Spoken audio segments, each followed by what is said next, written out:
उसने देखा कि उसकी गर्लफ्रेंड की आंखों में एक अटूट इरादा है, तब उसके दिल में पहली बार हल्की सी घबराहट उठी। मगर एक अहंकारी इंसान इतनी आसानी से झुकता नहीं।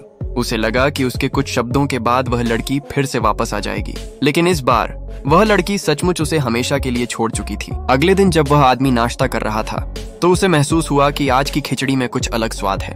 तब घर की नौकरानी ने उसे बताया कि पहले मैडम को उसकी पेट की बीमारी का ध्यान रहता था।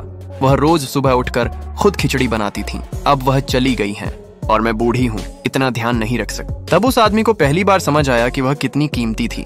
उसने अपना अहम छोड़कर उसे कॉल करने की कोशिश की, मगर वह पहले ही उसे ब्लॉक कर चुकी थी। वह गुस्से से भर गया, मगर अब भी उसे यही लगा कि वह बस अटेंशन चाह रही है। उसे नहीं पता था कि वह लड़की अब पूरी तरह आगे बढ़ चुकी थी। उसने फिर से कॉलेज ज्वाइन कर लिया था और अब वह अपने उसी पुराने सीनियर से पढ़ाई करने जा रही थी, जो अब एक मशहूर नोबेल पुरस्कार विजेता प्रोफेसर था।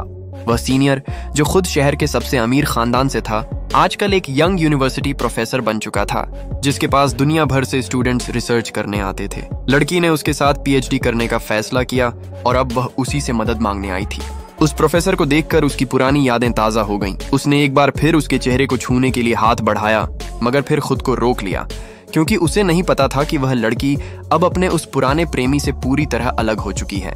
जब उसने यह सुना तो वह प्रोफेसर बहुत भावुक हो गया, लेकिन तभी वह अमीर ज्यादा लड़का अपनी महंगी कार से वहां आ धमका। लड़की की बेरुखी को देखकर उसका गुस्सा फूट पड़ा। उसे लगा कि लड़की बस उसे जलाने के लिए किसी और के साथ है, मगर उसे यह नहीं पता था कि उसकी बहन ने जिस इंसान की मदद मांगी थी, वही प्रोफेसर, वही लू हुआइयान, वही आम सा दिखने वाला लड़का है जिससे वह अभी नफरत कर रहा था।